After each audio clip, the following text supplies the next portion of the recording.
اذان محترم حضرت یوسف آپ کو پتہ ہے عزیز مصر بن گئے اور اپنے جو ہے وہ اس پہ بیٹھے ہوئے اپنے محل میں باہر کی طرف دیکھ رہے ہیں، لوگ چل رہے ہیں آ رہے، دیکھا کہ ایک جوان ہے جو بہت پھٹے پرانے کپڑوں میں، دیکھنے سے لگ رہا ہے کہ فقیر ہے، محتاج۔ حضرت جبرائیل علیہ السلام آئے، کہا یوسف اس جوان کو پہچانتے؟ کہا نہیں۔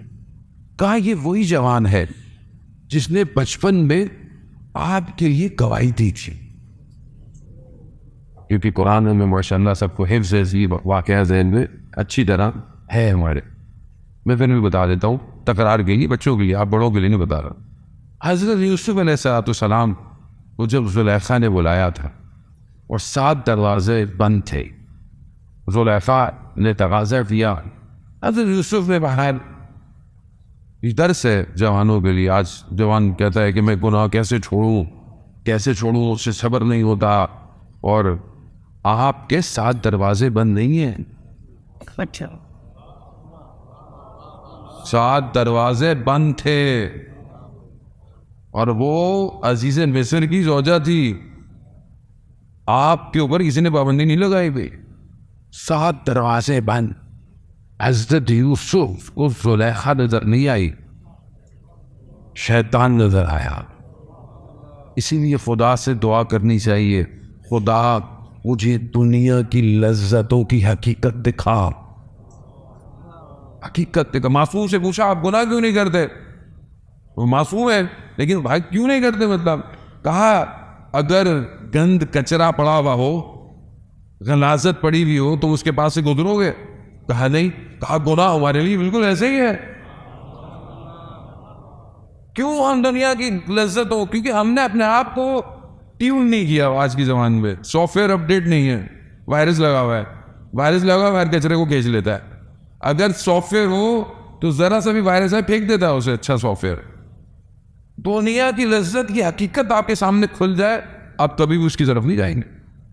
بہترین کھانا پڑا ہوا ہو، بہترین کانٹیننٹل ڈشز ہو، لیکن آپ کو اللہ حقیقت دکھا دے کہ یہ جو گوشت ہے یہ حلال نہیں ہے، آپ کو نظر آ جائے، آپ کھائیں گے؟ حضرت یوسف کو حقیقت دکھائی گئی۔ حضرت یوسف نے کہا خدا میں تیری پناہ چاہتا، کہا مڑ جاؤ۔ 7 دروازے بند کھل گئے حضرت یوسف کی۔ خدا جو مصر میں تھا آج بھی وہی خدا ہے، آج بھی ہوئی۔ آج اگر ہم خدا سے بولیں خدا تیری پناہ چاہتا ہوں، تو جانتا ہے میں جوان ہوں، میں مشکل میں ہوں، گناہ زیادہ ہو چکے ہیں، میں نہیں قابو کر سکتا، پروردگار تو میری مدد کر۔ کیوں نہیں کرے گا؟ مانگے تو صحیح، اس سے مدد مانگے آپ۔ دروازے کھل گئے۔ واقعہ قرآن میں جیسے نکلے، زلیخا نے پیچھے سے قمیض پکڑی، پیچھے سے پھٹ گئی، اب تہمت لگا دی، تہمت لگائی یوسف کے اوپر۔ اعوذ باللہ، اللہ کے نبی ہے کہ انہوں نے میرے ساتھ، بچہ چھوٹا سا یہ تھا گود میں،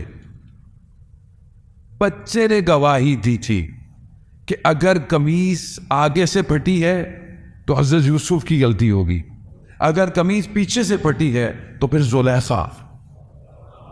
اس بچے نے، قرآن کہہ رہا ہے اس بچے نے گواہی دی تھی، اس بچے کی گواہی کی وجہ سے حضرت یوسف پاک داول زندان میں تو چلے گیا وہ۔ تو جب حضرت یوسف کو پتہ چلا یہ وہ ہے، اس کو بلاؤ، اس کو انعام دیے، اس کو چیزیں دیں، اس کو بہت کچھ دیا، کہا میرے ساتھ رابطے میں رہنا، آتے جاتے رہنا۔ دیکھا حضرت جبرائیل مسکرا رہے، کہا مسکرا کیوں رہے آپ؟ حضرت یوسف کسی اور کو تو نظر آ نہیں رہے تھے، حضرت جبرائیل کہا آپ کیوں مسکرا رہے؟ کہا یوسف میں یہ دیکھ رہا ہوں کہ ایک اس بچے نے تمہارے لیے گواہی دی اور تم نے اسے مالا مال کر دیا، اور یہ جو لوگ ہر وقت اشہد ان لا الہ الا اللہ کی گواہی دیتے،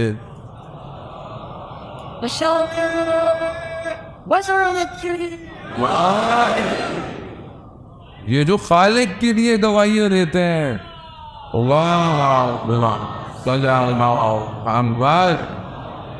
یہ جو خالق کے لیے گواہیاں دیتی ہے خود ان کو نہیں نوازے گا۔ ایک تمہارے لیے بچے نے گواہی دی تھی، تو انہیں میرے پاس مت آیا کرو، امام کے پاس جایا لیکن غیر امام پہ تو وہ کہتے کیوں رو رہے؟ کہا جو میرا پچھلا درجہ تھا میرے پاس کوئی بھی آتا تھا میں دعا کرتا تھا اس کی مشکل ہٹ جاتی، اب جس درجے میں پہنچا ہوں تو مجھے دکھایا گیا ہے وہ جو مشکل اس کے اوپر ہوتی تھی وہ مشکل نہیں تھی، وہ اللہ کا فضل تھا اور میں دعا کر کے فضل ہٹا دیتا تھا۔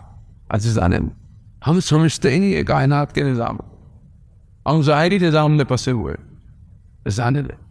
توجہ کرنے ہمارا زندگی کی چند نظر ہے، پتہ نہیں کون کب دنیا سے چلا جائے، ہمیں بھی اپنے آپ کو اس قابل کرے خدا ہمیں مرنے سے پہلے ہمیں وہ دکھائے جو اپنے اولیاء کو دکھائے۔ پھر کیا اتنی محنت اتنی زندگی گزار دی اور وہ جلوے نظر نہ آئے، پھر آنکھیں کیا دیکھیں گے؟ آنکھیں ان جلووں کو دیکھنے کے لیے، اس نور کو دیکھنے کے لیے جو یوسف زہرا ہے، جو اپنے امام کو نہ دیکھ پائے، اس نے کیا دیکھا؟ متا ترانا و نراک، آپ کب ہمیں دیکھیں گے اور ہم کب آپ کو دیکھیں؟ عزیزوں علیہ دعا نے دعا کے جملے ہیں جانے ہوتے، میں پوری مخلوق کو دیکھتا ہوں مگر میں آپ کو نہیں دیکھ رہا ہوں، کتنا اپنا پر ظلم ہے، سب کو دیکھتا سب کی سنتا ہوں۔ عزیزوں علیہ آپ اس وقت زمین کے کس ٹکڑے پہ پائے جاتے؟ یہ ٹھاپ ہونی چاہیے انسان کے، اصل وجود وہی ہے، اصل محور کائنات کا وہی ہے۔ کربلا یہ تو سمجھا رہی ہے بار بار، کربلا میں جو لوگ آئے اسی امام پر قربان تھے۔